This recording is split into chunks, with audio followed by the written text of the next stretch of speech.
I've now won 15 of my last 20 NBA complimentary plays after giving you an easy winner last night in game number 5 with the Celtics over Washington in another double-digit rout, which is about par in that series. And before I get to your game 6 winner for San Antonio, Houston, let's take a look back because a little history lesson is definitely due.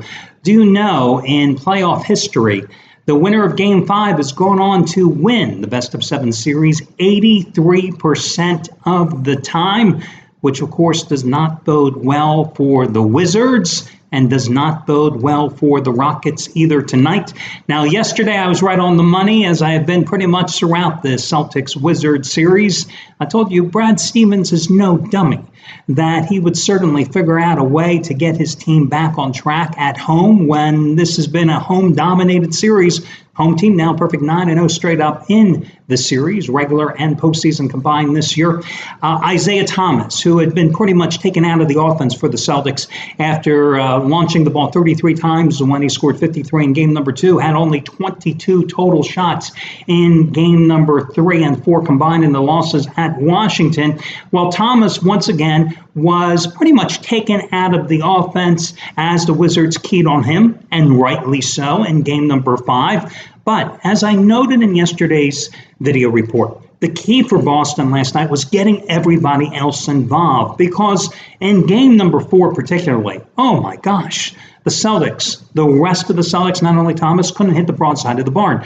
Well, last night you saw that Al Horford, who, other than with a couple of off games, including game number 4 at Washington, has had a tremendous postseason in his first year with the Celtics. Well, again, Brad Stevens decided to use Horford as he did after the game 1 and 2 losses into Chicago in round 1, decided to run the offense through him. And not only did he go 8 for 9 from the field for 19 points, but 7 assists and 6 rebounds. But you had Avery Bradley rebound from that horrific 2 for 9 performance in game number 4, 25 of his playoff career high 29 points in the first half, and he had 12 of 19 shots.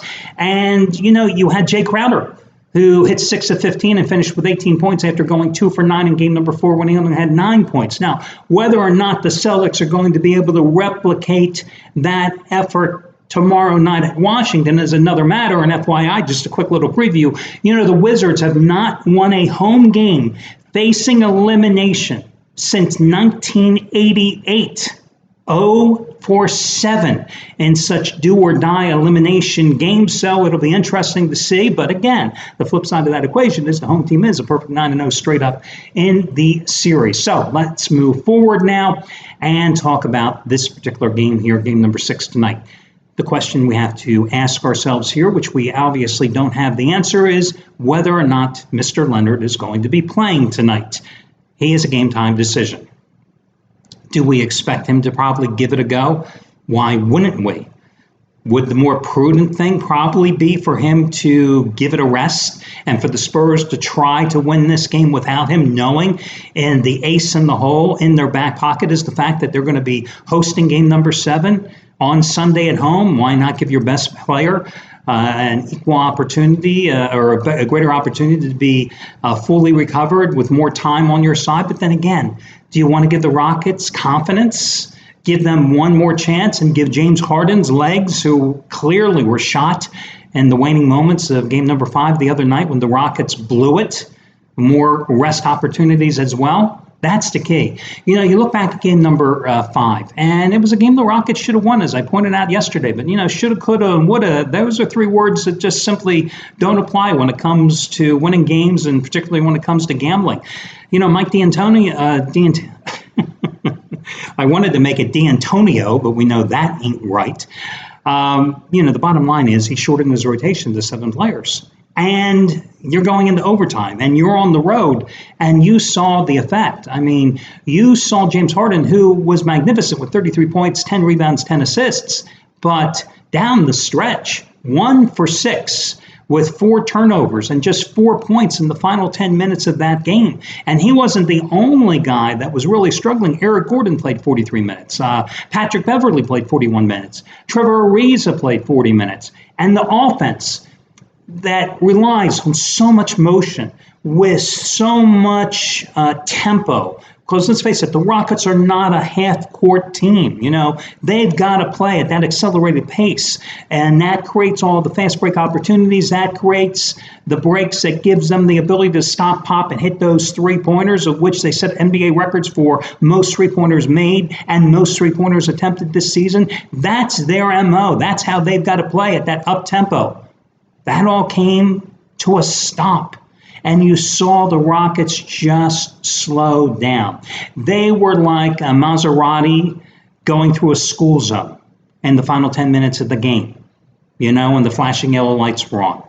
That's what hurt them. I've got to think tonight, playing at home, that the crowd is going to energize them. And whether or not Leonard plays, how healthy is going to be. You know who Leonard's going to be defending against, right? It's going to be Harden. Now, the flip side is that Harden, because the Rockets are going small, who was he defending against? Well, he did a yeoman-like effort against bigger guys, often finding himself usually against Harden and LaMarcus Aldridge, and Aldridge once again coming up with a bad game. If you look at the box score, just the peripheral look, you see that he had 18 points. But reality, he shot 7 for 21. Does LaMarcus Aldridge look like the guy who was a stud with the Portland Trailblazers? Doesn't look like that player anymore. What happened to that guy?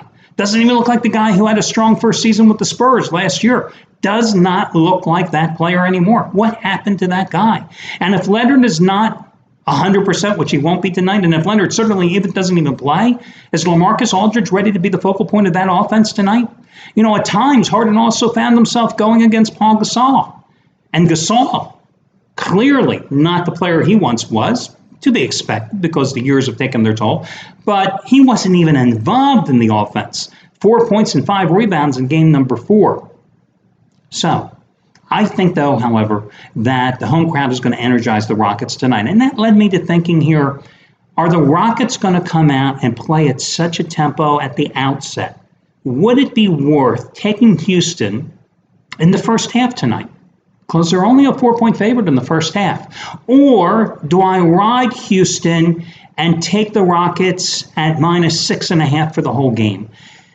And I went back and forth on this one. I got to be honest with you. I really went back and forth. However, I'm going to go ahead and recommend taking Houston for the game and take them minus the 6.5 points and ride the Rockets that way as my complimentary play in this one. I just like Houston that way. I can't tell you why one is better than the other. I have to be honest with you. I think the hunch here is, rather than trying to be the smartest guy in the room, and sometimes you end up outthinking yourself, outsmarting yourself, just go ahead and take Houston minus 6.5 points and go with the Rockets and look for them to come up with that one more big effort to force a Game 7 and watch the Golden State Warriors sit here and go, come on, kill yourselves, guys. Go Game 7. What the hell do we care? Because we're going to beat your asses whoever we're going to play here in the next series, right? Just like the Cleveland Cavaliers are doing. They're going to be cheering the Wizards tonight to extend this series to 7 games as well. So LeBron and the guys can get 8 days of rest before the Eastern Conference Finals go. That's the sad part of these playoffs. They're not exactly offering us a lot of drama until the next round gets going, and then what's that going to offer us? Because we know the inevitable is right around the corner, which is probably, unless some weird set of circumstances evolve, is going to be a Golden State-Cleveland rematch. And that will get us all excited. So anyway, I'm going to go with Houston minus the points. That's your complimentary play. I wish you well, guys. And I'll talk to you again tomorrow when we do this one more time.